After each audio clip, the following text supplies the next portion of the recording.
June arrives with sunshine, cookouts, school letting out, and horror crawling out from under the suburban lawn. This week, the scary stuff gets domestic. A motel reopens. A little girl talks to the television. A cursed child gets the perfect release date.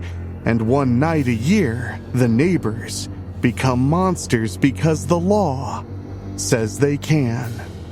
So close the blinds, check the TV static, and if someone says everything is safe, ask who benefits from you believing that.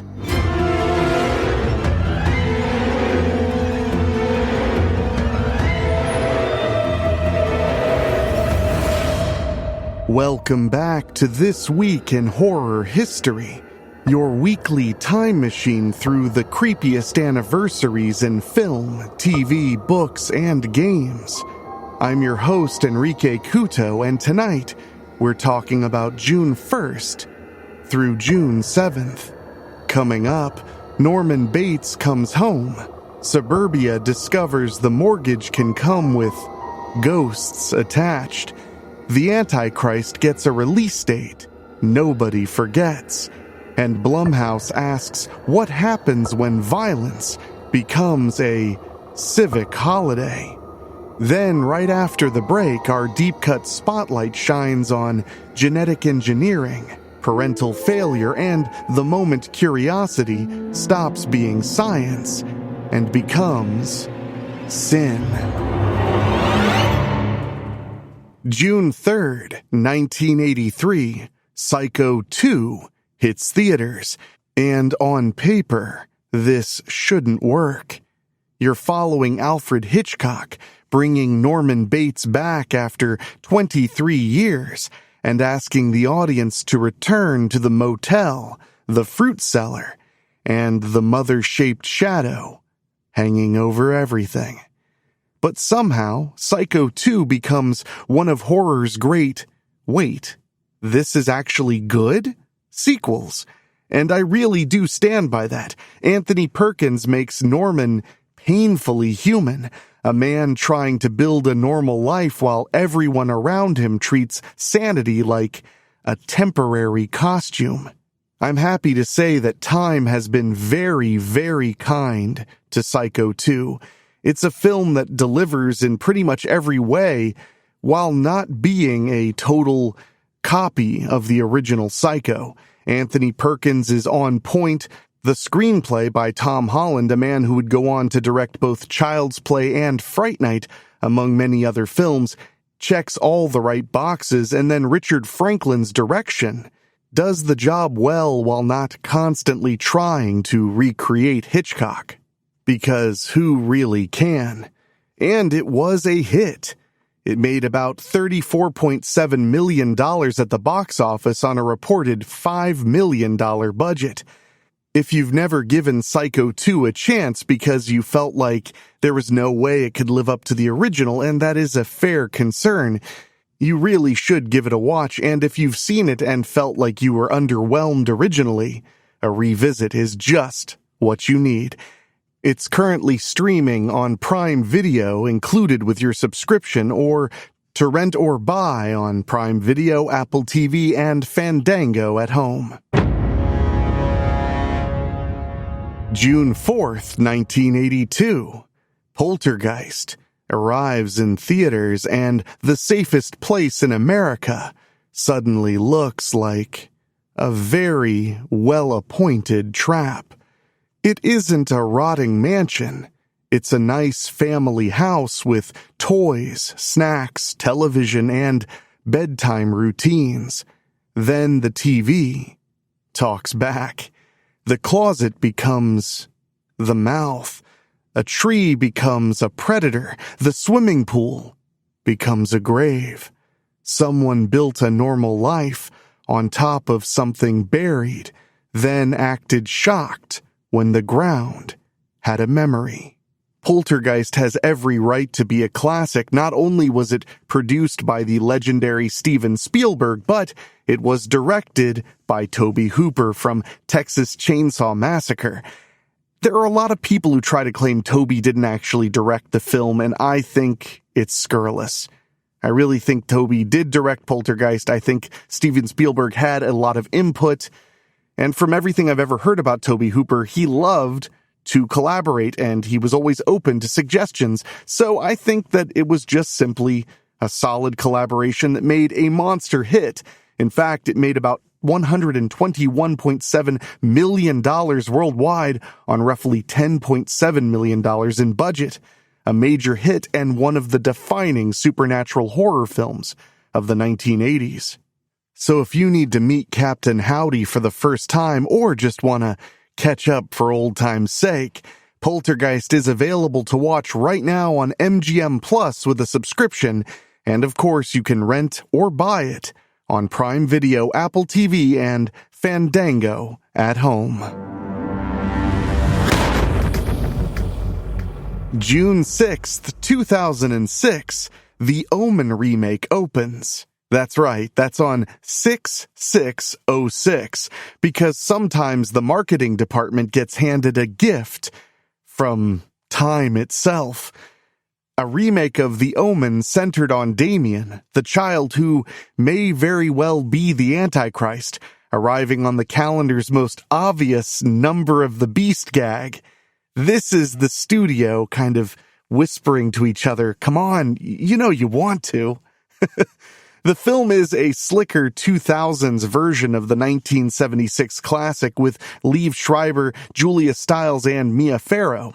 And it's a perfectly formidable remake. I mean, it often played with your expectations and awareness of the original movie, which that alone really helped make the film stand out. That and a very intense scene involving an embolism.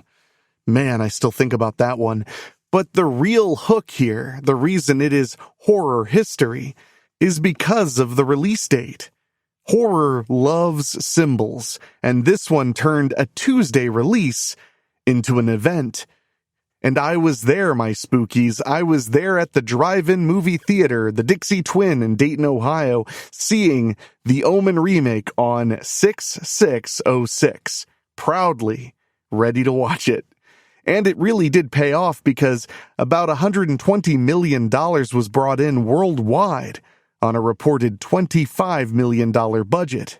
So whether you want to revisit it or watch it for the first time, I have often said 2000s horror films are aging pretty well, so it's probably worth checking out. It's available to rent or buy on Apple TV, Fandango at Home, and Prime Video.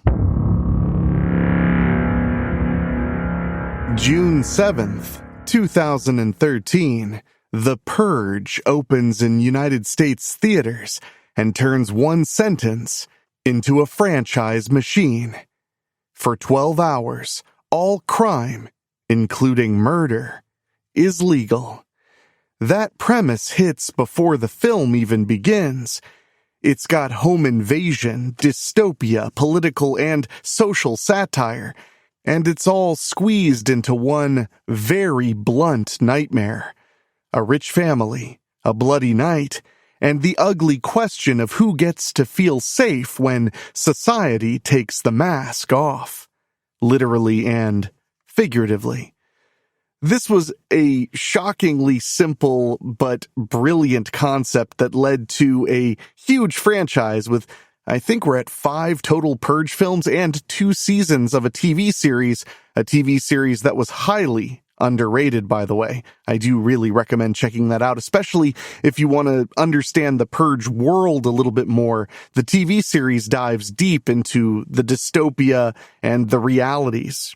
Commercially, it was a rocket ship, made around $91 million worldwide on a reported $3 million budget. That is Blumhouse math at its most terrifying. So if you're ready for another Purge night, to spice up a date night or what have you, it's available to rent or buy on Prime Video, Fandango at Home, and Apple TV. This summer, football season starts early. Last fall, Eddie Pee Wee Richter became a Strickfield legend when he helped take down a 7-foot nightmare in a 00 jersey, a monster everyone now calls the Demon. But now it's June. Camp Redfeather has been turned into a college football training camp. The heat is rising and pressure is building. Pee-wee is waking up, screaming from nightmares of the night that Greg Branlake stopped being human. Only this time, it isn't just a nightmare. The Demon is back, and he's stronger and crueler, and he has unfinished business with everyone who stood on that field when Strickfield High won the championship. Teammates are being hunted, bodies are dropping, and Pee-wee just learned the terrifying truth. This may have all started with a cursed jersey and a dead rival who never truly left the game. Tomorrow, Wednesday, is the beginning of our summer mini-series, titled Summer of the Demon. A brutal, fast-moving Strickfield nightmare packed with football camp terror, demonic revenge, and the kind of monster you can never outrun. Part 1 kicks off tomorrow, so make sure you're subscribed. Alright, spookies, time for a quick breather. But when we come back, we're going into our deep cut spotlight, heading back to 2010. It's about brilliant scientists who create something impossible, then realize the real monster might be what they're willing to excuse because they made it.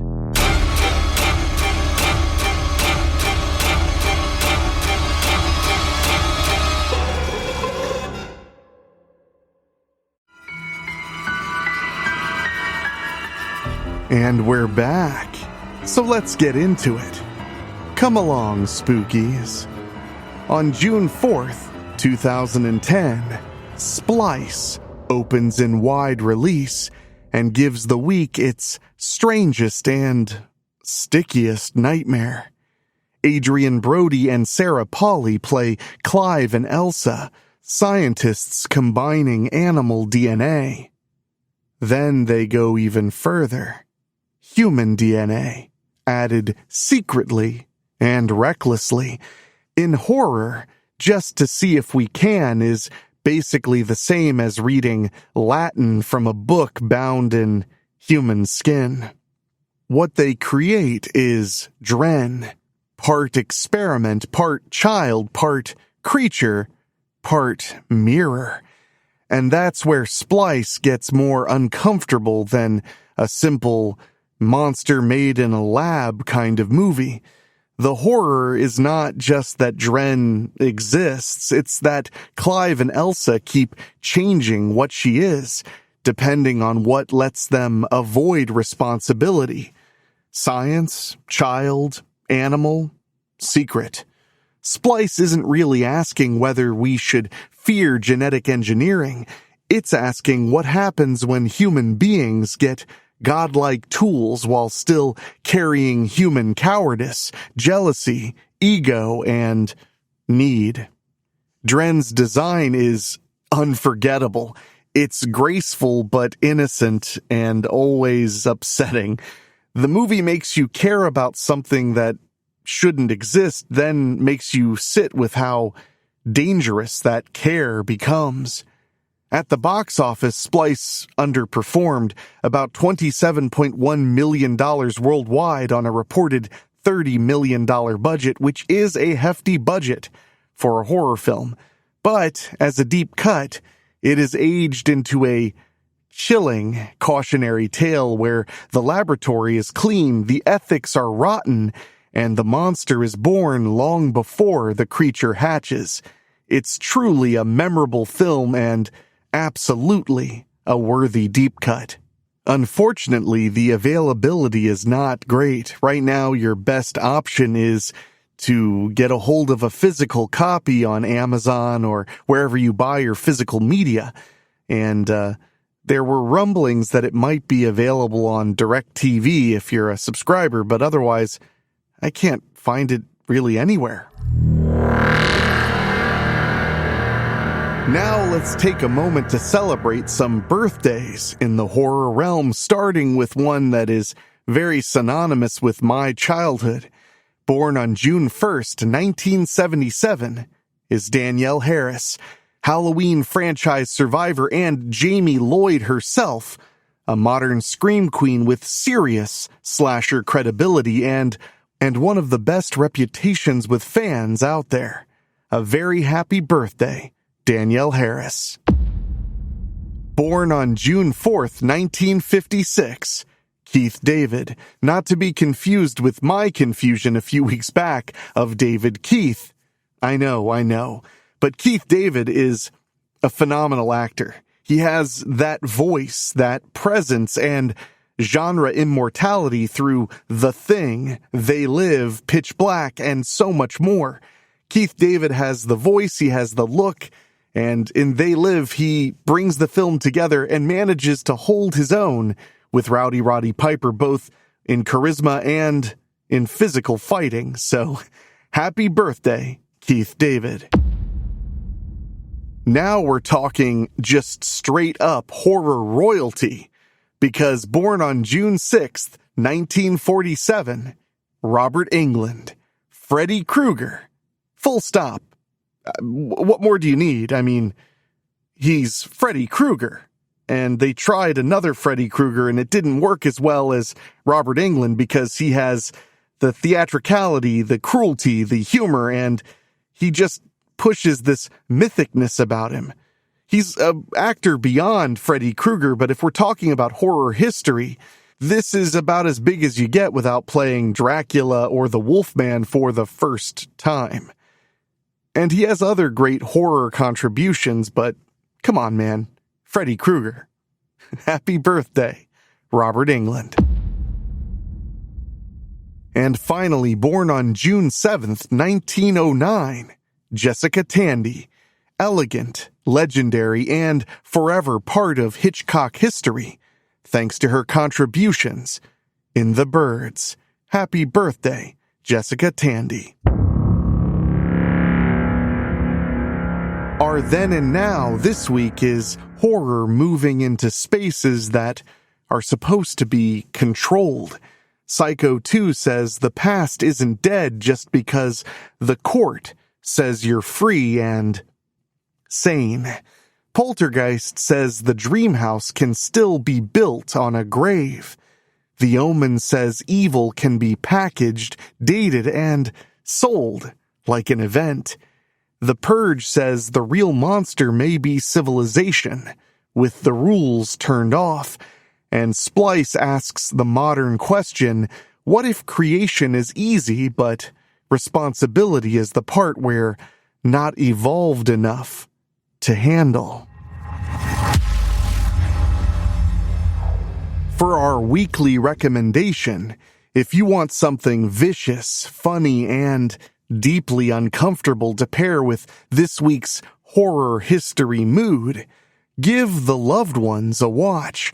Released in limited U.S. theaters on June 1st, 2012, Sean Byrne's Australian horror film takes the familiar teen nightmare of prom night and twists it into something nastier. With rejection, obsession, captivity, family dysfunction, and one of modern horror's most deranged special occasions. The setup is simple and brutal. Brent turns down Lola's invitation to the school dance. Lola doesn't take it well. What follows is part torture horror, part pitch black teen movie, and part nightmare fairy tale with Robin McLeavy giving a performance that feels like prom queen and spoiled child and monster all fighting for the same crown. Give it a watch. It's available to rent or buy on Prime Video, Apple TV, and, you guessed it, Fandango at home. That's your trip through June 1st to June 7th in horror history. Don't forget, tomorrow, Wednesday, there's a fresh horror story for you as we begin our 5-part summer mini-series with Summer of the Demon. You're not going to want to miss it. So make sure you're subscribed on your favorite podcast app. And of course, there's always something fun and freaky on Friday, a compilation of horror stories on Saturday, and whatever on earth Unknown Broadcast is. So, yeah, a subscription. That's a good idea. And make sure to come back next Tuesday for another dive through horror history with all the blood-soaked nerding out you've come to expect and, I would assume, enjoy. So until next time, remember, our days are numbered, because that's how we tell them apart. See you next week.